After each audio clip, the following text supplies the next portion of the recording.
예, CBS 라디오 박정희한 판승부 2부를 열었습니다. 작년 국회 입법조사처가 보고서를 통해 청소년 빈곤, 학업 성취, 정신건강 등 전생에 걸쳐 악영향을 미친다 라면서 이 청소년기가 빈곤에 매우 취약한 시기다라는 점을 지적한 바가 있는데요.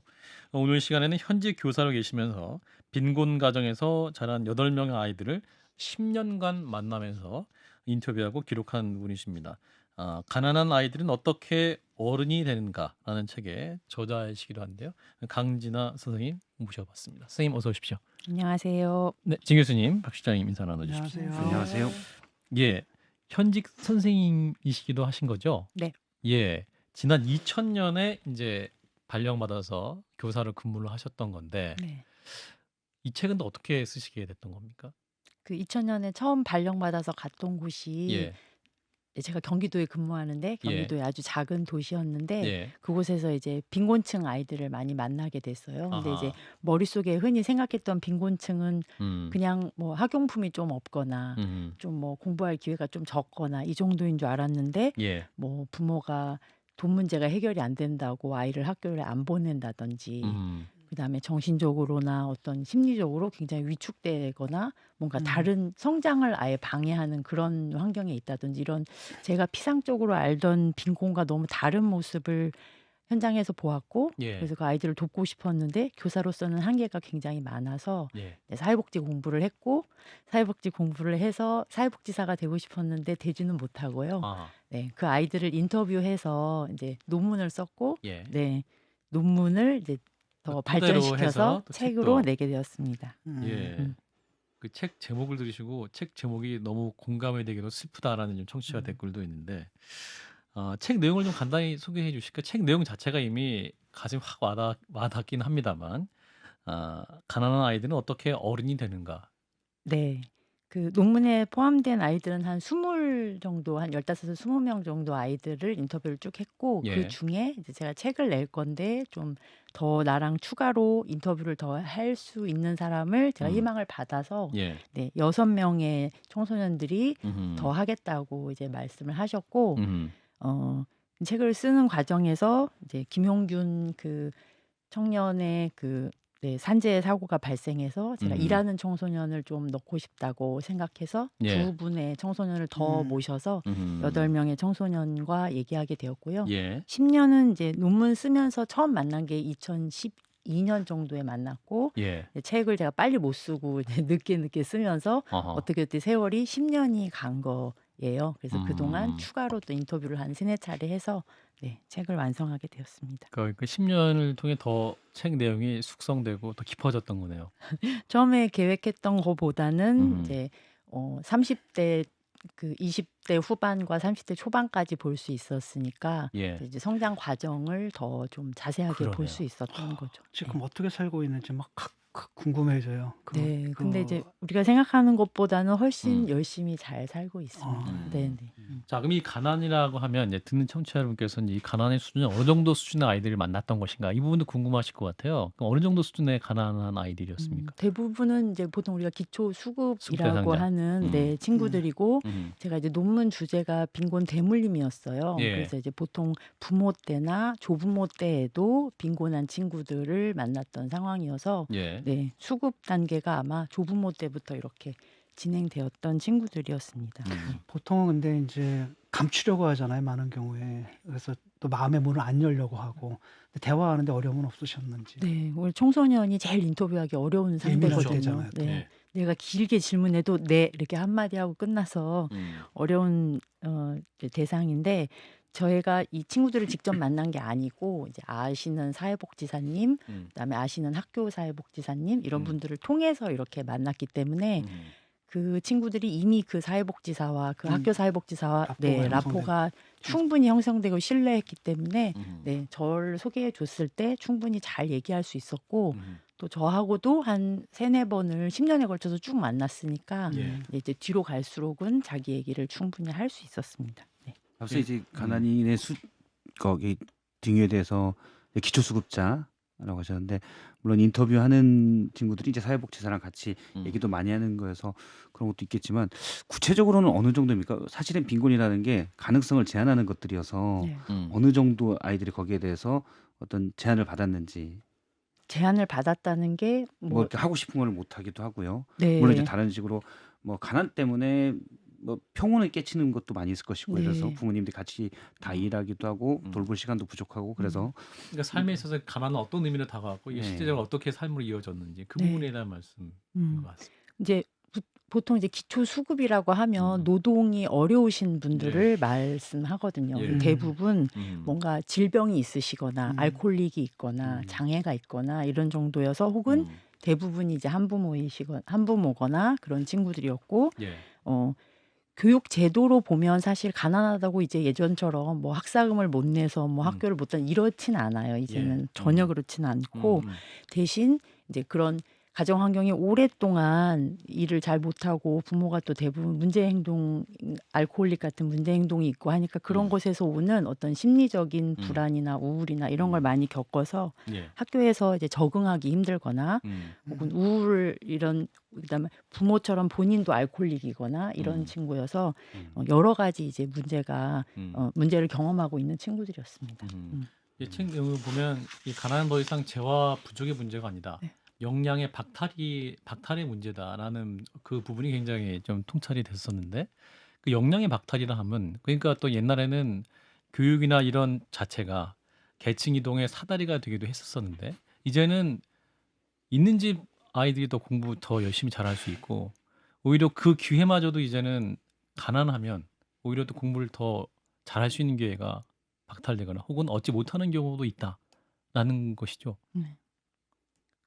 네, 말씀하신 대로 우리가 흔히 빈곤이라고 하면 네. 뭐 예를 들면 소득이 그러면 400만 원이면 빈곤하지 않고 390만 원이면 빈곤하고 그런 거냐. 근데 그렇게 얘기를 하기 시작하면 어디까지를 빈곤이라고 정해야 되는 그렇죠. 이제 주류의 질서가 생기는 거고 예. 그다음에 같은 300만 원이어도 누구는 뭐 그걸로 식료품을 살 수도 있지만 누구는 자기 개발을 위해 고가의 뭔가 뭐 음악 장비 같은 걸 살 수도 있잖아요. 그렇죠. 그러니까 이제 더 이상 그것을 금액이나 물건으로 규정하면 현대 사회에 맞지 않는다고 저는 생각해서 예. 이제는 금전의 문제로 빈곤을 보지 말고 그 사람이 하고자 하는 욕망이 있는데 그것이 박탈되는 과정 그리고 그게 뭐 일순간이 아니라 예를 들면 세대를 거쳐서 오랫동안 박탈되는 과정을 빈곤이라고 재규정해야 현대 사회에 맞지 않을까라고 저는 생각해서 그런 말씀을 드렸습니다. 그 정서적으로 결핍이 되는 경우가 더 이제 많은 것 맞아요. 같은데 네. 그런 결핍이 실제 생활인 학교 생활은 어떻게 구현이 되고 이렇게 어려움을 호소하는 경우가 있을까요? 그래서 이제 많은 사회복지사님들이 그런 예. 얘기 하시는데 그런 예. 아이들한테 지원해서 뭔가 뭐 학원을 더 다니든지 수업을 더 보충 수업을 받든지 하고 지원을 해도 예를 들면 우리가 보기엔 끈기가 없고 의욕이 좀 없고 그다음에 성취감을 빨리 못 느끼고 그래서 이제 만족할 만한 성과를 못 내는 상황이 많이 이런 아이들이 겪게 되는데 예. 네, 그게 이제 심리적인 취약성이나 예. 별로 성공해 본 경험이 없고 자기 자신에 대해서 이제 뭐 자아 존중감 이런 게 낮고 이런 현상 때문에 일어나는 일이거든요. 그래서 이런 친구들은 그냥 한 번에 어떤 지원비, 뭐 한 번에 보충 수업 이런 게 아니라 꾸준히 그 아이를 믿고 지원해주고 보살펴줄 누군가가 저는 있어야 된다고 생각합니다. 그게 예. 이제 일반 가정에서는 부모라면 학교가 그걸 대신하거나 사회복지 체계가 그걸 대신하는 그런 어떤 안전망 시스템이 있어야 된다라고 생각해서 그런 부분을 좀 강조해서 책에 썼습니다. 근데 꼭 이제 뭐 빈곤 문제가 아니지만 요즘 청소년들 얘기를 들어보면 사실 뒤가 잘 안 보여서 그러니까 뭐 최종적으로는 부동산이 있을 것이고요. 그 전 단계가 좋은 일자리가 있을 것이고 그러기 위해서는 좋은 대학이 있을 것이고 예전에는 개천에서 용나서 내가 엄청나게 노력을 하면 뭔가가 있겠다라는 전망들이 보였지만 지금은 사실 대학교 졸업할 이유까지도 어느 정도 주변의 지원이 필요해야 잠깐 딛고 설 수가 있어서 근데 특히 이제 빈곤이 더 느끼는 친구들은 그런 데서 훨씬 더 먼저 절망을 하고 그래서 굳이 내가 노력할 필요가 있을까라는 생각을 할 것 같아요. 네, 그러니까 공교육 제도로만 말하면 예전처럼 뭐 네. 학비를 내고 이런 게 없거든요. 지금은 네. 거의 사실 무상 교육에 네. 가까워요. 예. 그러니까 학생이 의지만 낸다면 사실 가능한데 말씀하신 대로 고등학교를 졸업하고 나서가 문제라는 거죠. 예. 우선 이제 대학부터가 대학 입학 제도가 굉장히 복잡한 거 아시죠? 예. 교사인 저도 매년 새로 공부를 해야 될 네. 정도로 그렇죠. 매우 복잡하고 다양한 전형이 있기 때문에 그런 정보가 있는 사람 그리고 그런 정보에 맞추어서 아이들을 미리 준비시킬 수 있는 사람. 예를 들면 우리가 특성화고라고 얘기하는 게 그런 거에 다 맞추어서 학교 제도가 짜여졌거든요. 그러니까 예. 훨씬 대학 가는데 유리하죠. 그렇게 대학이나 그다음에 노동시장에 나가서도 뭐 100대 기업과 중소기업 사이의 임금 격차가 크고 말씀하신 대로 자산 불평등이 크고 이런 세상이기 때문에 공교육 제도의 이제 문제를 넘어서 계층 자체가 그 세습되는 그런 교육 제도를 지금 만들고 있기 때문에 네. 빈곤층 친구들은 그런 거에 있어서 오는 박탈감이 더 크다고 할 수 있습니다. 일하는 청소년들도 있지 않습니까? 네. 그 다른 학생들은 뭐 학원을 가거나 뭐 그러는데 그 시간에 이제 일을 해야 되는 특성화고 그, 학생들. 예. 네. 근데 그러니까- 이제 보통 중요한 사람으로 이제 여기지 않는다라고 말씀을 하셨어요. 네. 그런 학생들을. 그러니까 중요한 사람을 여기지 않는다는 뜻이 우리가 지나가는 10대를 보면 학생 이렇게 부르지 예. 청소년 이렇게 부르지 않잖아요. 예. 그러니까 우리가 길거리에서 보는 대부분의 10대를 그냥 우리는 공부를 열심히 해서 대학에 가야 되는 것을 어떤 하나의 정형으로 스테레오타입으로 너무 머릿속에 각인을 하다 보니 아르바이트 하고 있다 어떤 학생이 현장 실습을 갔다 그러면 아마 빈곤할 거다. 이미 이런 거를 규정하고 있고 그리고 이런 것에 기본이 아마도 가정 배경이 조금 불우해서 아이들을 잘 못 해주기 때문에 대학 가려고 공부하는데 뒷받침을 못 해주고 있다 이렇게 생각하기 때문에 예. 이미 그 일하는 사람 그다음에 기술직 뭐 아르바이트 이런 거에 대해서 사회적으로 갖고 있는 인식이 매우 차별적이고 낮기 때문에 그런 학생들에 대해서도 중요하지 않은 사람으로 낮은 사람으로 생각하는 것이 저는 큰 문제라고 생각합니다. 네. 교육 현장이나 그러면 사회적 인식을 좀 바꾸려면 어떻게 하면 좋을까요, 선생님? 이게 어떠한 뭐 4년 제대학을 바로 뭐 간다고 한들, 혹은 뭐 이렇게 특성화고에서 어떤 직업 현장에 간다 한들, 이게 이제 독일 같은 경우는 그렇게 이제 뭐 직업 현장에 가든 혹은 뭐 이제 바로 뭐 대학 가든 그거에 대해서 뭐가 더 좋고 뭐가 더 나쁜 길이라는 생각은 안 하지 않습니까? 네. 근데 그런 부분에서 어떻게 인식 전환의 노력을 어떻게 사회적으로 이렇게 공감대가 더 필요할 수 있을 것 같기도 하고. 저는 인식 전환이 물질적인 토대 없이 오지 않는다고 생각하는데 물질적인 토대. 네. 네네. 아하. 예를 들면 독일 말씀을 잘 하셨는데요. 예. 독일은 의대를 지원하면 그냥 갈 수 있습니다. 누구나. 아하. 하지만 의대를 가려고 하지 않아요. 왜냐하면 가봐도 그렇게 돈을 많이 버는 것도 아니고 공부는 엄청 힘들고 예. 네, 뭐 많은 걸 해야 되죠. 예. 그러니까 사회에 나갔을 때 기본적으로 잘 살 수 있는 의식주에 해당하는 것이 기대소득. 기본으로 음. 깔려 있다면 예. 네, 그런 내가 100대 기업 대기업에 다니지 않고 중소기업에 다녀도 내가 집을 마련하고 아이를 키우는데 크게 문제가 없다면 네, 그렇게 하려고 하지 않겠죠. 그래서 저는 사람들이 교육 제도를 바꿔서 뭔가를 하려고 의도를 많이 얘기하지만 저는 세상 자체가 예. 평등해지지 않으면 혹은 네, 노동시장 구조가 평등해지지 않으면 해결하기 어려운 문제라고 생각합니다. 좀 근본적으로 바꿔야 될 것 같긴 한데. 네, 네. 그래서 선생님이 인터뷰했던 얘기를 또 들어보면 학생들이 빈곤 청소년들 돈 이야기를 많이 하더라 이런 말씀을 하시더군요. 사실 뭐 빈곤 청소년뿐만 아니라 요즘 아이들 돈 얘기 정말 많이 하던데. 그럼 이것을 어떻게 교육 현장에서 뭐 어떻게 해야 될까요? 저희가 또 방송 중에 청소년 그 도박 문제도 좀 다룬 바가 있었는데 네. 실제 그 교육 현장에 느끼시기 돈 문제에 대한 아이들의 인식 그거 어떻게 접근시켜야 될까요? 이게 좀 교육적으로도 뭔가 좀 세분화된 교육도 필요해 보이는데. 제가 인터뷰한 거에서 봤던 것은 예. 빈곤층 청소년이 당장에 현금을 받을 수 있는 직업을 굉장히 선호합니다. 아, 그래요. 네. 그러니까 뭐 지금은 돈을 좀 못 받더라도 뭐 예를 들면 1년 후에 산업 연수를 열심히 하면 높은 직위에 올라갈 수 있고 이런 미래가 보장되는 것보다는 예. 당장 현금을 받는 걸 중요하게 여겨요. 왜냐하면 제가 보기엔 자기를 둘러싸고 있는 주변 환경이 별로 튼튼하지 않기 때문에 예. 당장 손에 줄 수 있는 현금은 자기를 보호할 수 있는 어떤 보호막이 된다고 생각하는 거죠. 예. 그래서 계속 이 일을 할 수 없다고 생각하지만 뭐 야간 그 배달 알바 같은 거를 놓지를 못해요. 이게 당장 들어오는 현금이 엄청 크거든요. 예. 그래서 예를 들면 그런 거 하지 말고 뭐 다른 거 공부해서 조금 더 자격증을 받아서 나중에 조금 더 안정적인 걸 하라고 하는 그것을 참기가 힘든 상황인 거예요. 환경이 아. 너무 불안정하기 때문에. 예. 그래서 이제 도박이나 이런 문제도 저는 당장에 받을 수 있는 현금에 대한 그런 것이 굉장히 크다고 생각합니다. 그건 그 장래 또는 미래 어떤 계획을 세울 만한 여유도 없다는 거지 않습니까? 네. 그게 무슨 제가 어디서 에너지론 같은 걸 봤는데 예. 생명체가 에너지가 내면적으로 불안하면 밖으로 에너지를 못 쓰고 아. 내면을 계속 안정시키는 거에 에너지를 쓴대요. 그러니까 빈곤층 친구들이 어릴 때부터 이렇게 살뜰한 보살핌을 못 받았기 때문에 아마 예. 내면이 조금 약하다고 보면 계속 자기가 받을 수 있는 여러 가지의 어떤 자원을 내면을 안정시키는 거예요. 예를 들면 쉽게 자기를 만족시킬 수 있는 것에 쓰고 그걸 참고 외부로 다른 좋은 정보를 찾아서 뭐 교육을 받거나 이런 데로 잘 못 쓰는 상황인 거죠.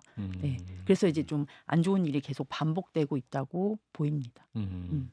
이제 선생님께서 이제 책에서 이제 가장 핵심적으로 통찰한 내용 자체가 이제 빈곤 가정에서 성장한 아이들이 어른이 돼서도 이제 빈곤층이 되는 구조에 대해서 이제 말씀을 하신 건데, 이걸 좀 더 사례나 혹은 구체적으로 좀 들어가 보면 어떤 구조가 반복되고 있다, 재생산되고 있다 볼 수 있을까요? 네, 그 제 책에 있는 5번째 나오는 수정이 사례가 이제 그런 예. 건데요. 예. 뭐 예를 들면 대학을 다니면서 실습을 함께 해야지 이제 조금 더 안정적인 직업을 얻고 그다음에 이 친구가 3년제를 나왔는데 조금 더 다녀서 뭐 4년제만큼의 그런 걸 받으면 조금 더 좋은 직업을 갈 수 있고 예. 또 뭐 플러스해서 다른 교육도 더 받으면 이게 되는데 그런 거를 더 하려면 가정에서 3년뿐만 아니라 몇 년을 더 지원을 해줘야 되잖아요. 예. 근데 빈곤층은 지금 그럴 수 있는 여력이 없다는 거죠. 아이들이 20살이 넘으면 당장 집에 돈을 벌어오길 바라는 부모들이 많고 대부분 이제 아이한테 20살이 넘으면 수급이 그 교육급여가 바로 깎이기 때문에 예. 굉장히 이제 그 아이들한테 의존해서 살았던 빈곤층 부모들은 힘듦을 겪기 때문에 아이들한테 의존하는 경우가 많아요. 그런데 그거를 만약에 이 아이가 더 학위를 더 받거나 어딘 가서 실습을 더 하거나 이럴 만큼 유예할 수 있는 시간이 없기 때문에 할 수 없이 진입을 주변부 노동시장, 그러니까 안정적이지 않은 노동시장에 진입하게 되는 거죠. 그러면 그곳에 들어가서도 바로 뭐 우리 집이 가난했는데 바로 월급을 받는다고 빈곤에서 벗어나는 게 아니잖아요. 그래서 좋은 노동시장에 못 들어가고 저임금 노동을 결국에 할 수밖에 없고 그러니까 빈곤은 해결이 안 되고 계속 이렇게 쳇바퀴 돌듯이 진행될 수밖에 없습니다. 그래서 저는 이제 제도가 있긴 있어요. 일하고 학업을 병행할 수 있거나 빈곤층 친구들이 일하면서도 지원받을 수 있는 이런 체계가 있긴 하지만 좀 예. 한시적이고 어떤 구조적으로 만들어지지 않았고 좀 단편적인 정책만 많이 있거든요. 그래서 그런 걸 좀 많이 지원을 해주면 좀 빈곤 대물림 문제를 좀 극복할 수 있지 않을까라는 게 하나 있고요. 예. 또 하나는 아까 말씀드린 대로 사회적 불평등 문제가 해결이 안 되면 빈곤 대물림은 해결이 어렵습니다. 사회적 불평등이라면 어떤 아까 말한 대로 뭐 자산 불평등도 자산 불평등. 있고요. 네, 그 계층을 세습할 수 있는 여러 가지 제도들이 많이 있거든요. 예. 네, 그런 것이 해결되지 않으면 어렵다고 보여집니다. 선생님 말씀 들어보면 가장 근본적으로 바뀌어야 될 것은 좋은 일자리가 좀 많아야겠네요. 네. 그리고 저는 이제 곧 인구 절벽이잖아요. 그렇죠. 학교에서는 그걸 굉장히 체감하거든요. 초등부터 학교가 많이 없어지고 교실이 없어지고 아이들 담당하는 숫자가 줄고 있죠. 매우 줄고요. 네. 어. 그래서 이제는 아이들 숫자가 적고 대학도 줄어들 거기 때문에 그 아이들에게 어떻게 재화를 나누어서 예. 분배할 건가를 고민하지 않고 예전 형식대로 자꾸 무슨 교육제도를 바꿔서 어떻게 하고 이렇게 기존의 틀을 고집하면 좀 어려울 거라고 보여집니다. 선생님께서 이제 10년간 추적하지 않으셨습니까? 추적해보면 10년간 그러면 같은 조건의 빈곤한 환경이 있었던 A와 B라는 학생이 있는데 A라는 학생은 또 그것을 벗어나서 또 자립의 기반을 잘 마련한 학생도 있을 것이고 B라는 학생은 또 계속 또 대물리는 악순환 속에 또 안타깝게 가는 경우도 있을 텐데 그 두 학생의 차이는 어디서 발생했다? 임상적으로 보셨던 게 있을 것 같습니다. 뭐 어떻게 보면 그 학생이 가지고 있는 그 청소년이 가지고 있는 내면의 힘도 있고요. 예. 주변에 어떤 사람이 있었던가라는 것도 있고요. 주변에. 네, 예를 들면 뭐 그 중에도 부모님이 튼튼하게 지켜줬던 친구도 있고 부모님이 아니라면 다른 사회복지사나 다른 학교 선생님이나 이런 롤 모델이 있었던 친구도 있고요. 예. 네, 또 그렇게 좋게 보였지만 뭐 제 책에도 나오지만 이렇게 우여곡절이 있는 친구들이 있었어요. 계속해서. 네네. 네. 그럴 때 저는 그걸 딛고 일어설 수 있는 기반이 있느냐 없느냐의 차이가 크다고 생각하고요. 네. 근데 제가 오랫동안 관찰해 보니 그게 금전적인 것은 아니었다. 꼭 돈의 지원이 네, 아니다. 네. 아. 오히려 어떤 관계망, 네트워크, 인적 자원 이런 게 훨씬 더 중요하더라라는 것이 좀 발견되었습니다. 그러니까 소위 좋은 어른이 옆에 맞아요. 있으면 네, 마음에 믿을 만한 어른, 믿을 만한 어려울 때 가장 힘들 때 네, 도움을 청할 수 있는 어른, 그런 어른이 제일 필요한 것 같습니다. 예. 예전에 한번 들어보니까 가까운 사람이 그 얘기를 하더라고요. 대학 갈 때 나름 이제 서울에 유수의 대학을 나왔는데 제일 어려웠던 게 주변 친척 통틀어서 대학 간 사람이 한 명도 없었다. 네, 음. 맞아요. 거기서 자기가 맨 처음 대학 입시에 도전한다는 게 뭐 사촌 형들 다 해서 없었기 때문에 너무 새로운 미지의 세계를 가는 것 같았다. 그렇다고 뭐 집안 형편이 넉넉하지도 않은 상황에서 그 얘기를 하더라고요. 근데 말씀하신 내용도 보면 혹시 제도적이나 뭐 그런 식으로 괜찮은 어른들이 보다 접촉할 수 있는 접점을 넓히는 방안 그런 것들이 있을 수 있을까요? 그래서 이제 복지계에서는 이런 말 많이 하는데요. 그렇죠. 그 학교와 지역사회와 또 이런 복지를 함께 아우르는 복지 생태계를 안전망을 잘 만들어서 아이들이 뭐 예를 들면 후견인 제도도 있고 그리고 또 이 친구들이 사회복지사를 자주 만나기 때문에 사회복지사가 꾸민 친구들도 많아요. 아. 네, 그런 식으로 자주 접촉하는 어른이 중요하기 때문에 예. 그런 걸 지역사회와 학교와 뭐 복지관이 같이 만들어주면 좋을 것 같다고 저는 생각합니다. 네. 최근 이제 한때 되게 유행했던 멘토링 프로그램 하지 말아야 된다 뭐 이런 말씀 하시는데 실제로 이런 것들이 정말 필요한 아이들도 많이 있겠네요, 네, 실제적으로. 어떻게 운영하느냐에 따라 운영의 다른 거 문제지. 아닐까요? 네, 네. 그렇군요. 아, 이제 현재 교사이시면서 이런 말씀하신 문장이 좀 가슴이 남았어요. 교육이 불평등을 유지하는 통로가 되었다. 이런 말씀을 하셨는데 그럼 교육이 어떻게 하면 이 불평등을 해소하는 통로가 될 수 있을까?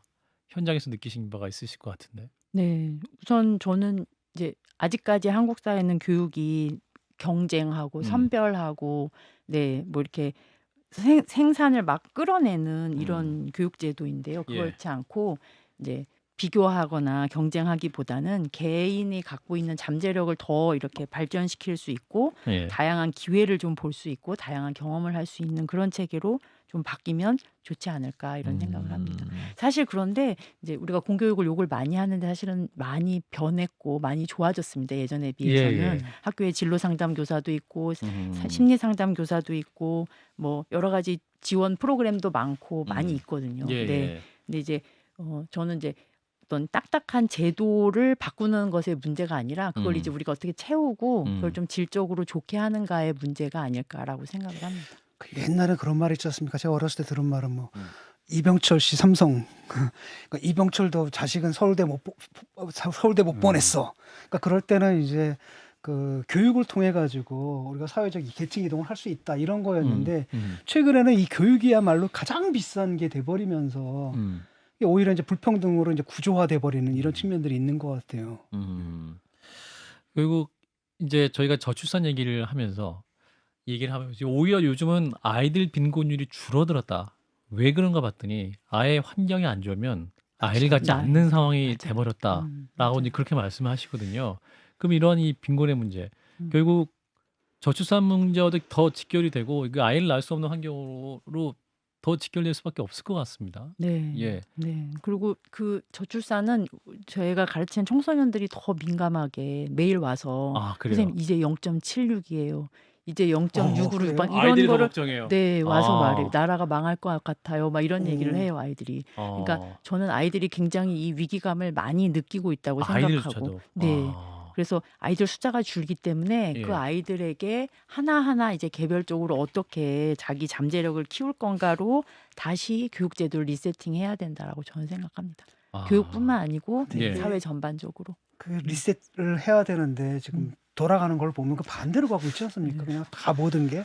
지금 총선을 임박해서 그런 얘기를 좀 해야 될 것 같은데 이분들이 전혀 이런 얘기 안 하시는 것 같은데 그래요? 네. 선생님 이 방송을 이제 정치인들이 많이 듣거든요. 저희 방송을 선생님께서 제도적으로 혹은 이번 총선 공약으로 가장 내걸었으면 하는 게 어떤 게 있으실까요, 선생님? 말씀해 주세요. 우선은 저는 학교에 복지 시스템이 있어야 한다고 생각합니다. 복지 시스템 네. 학교 내 그러니까 지금 사서 선생님도 계시고요. 사서 네, 예. 상담 선생님도 계시고 진로 상담 선생님도 계시거든요. 예, 예. 복지 전문가만 아. 안 계셔요. 뭐 교육청에 한 분씩 아하. 계시긴 합니다. 아하. 교육청에 한 분씩 계시긴 하는데 예, 예. 제가 있는 경기도 같은 경우는 아하. 굉장히 지역이 크고 아. 굉장히 다양하고 음. 어려움이 다 달라요, 지역마다. 아하. 네, 그래서 필요한 복지 인력들이 많거든요. 교사들은 이런 일을 잘 못합니다. 아. 전문직이 전혀 다르기 때문에. 그렇죠. 그래서 하나만 얘기하라면 예. 저는 복지 인력을 조금 더 충원해 주셨으면 좋겠다라는 거 하나 하고요. 예. 네. 또 하나 더 뭐 말씀하셔도 돼요. 예. 또 하나는 너무 이제 제가 공약을 보긴 봤는데 네. 너무 이제 시혜적인 아. 돈이 없으면 금방 깎을 수 있는 이런 아. 수많은 금전적인 지원책들이 많이 있더라고요. 뭐 100만 원, 50만 원 주겠다. 네, 뭐 그런 것도 있고 대출도 많고 네. 뭐 많이 있어요. 근데 아. 그런 것보다는 그런 건 아하. 언제든지 없어져도 크게 어. 책임을 안 지시거든요. 아하. 그런 거 말고 좀 구조를 만드는 거, 아. 뭐 청년의 임대주택을 뭐 확대한다든지 예. 뭐 그런 식으로 좀 구조를 만드는 제도를 좀 더 장기적으로 고민해 보시면 어떨까 싶습니다. 학교 안에 이 사회복지 선생님 학교와 연결해서 연결해서 이제 좋은 어른을 제도화 시켜달라라는 말씀으로 듣겠습니다. 자, 오늘 만나본 분 가난한 아이들은 어떻게 어른이 되는가라는 책을 쓰신 강진아 선생님이었습니다. 고맙습니다, 작가님. 감사합니다.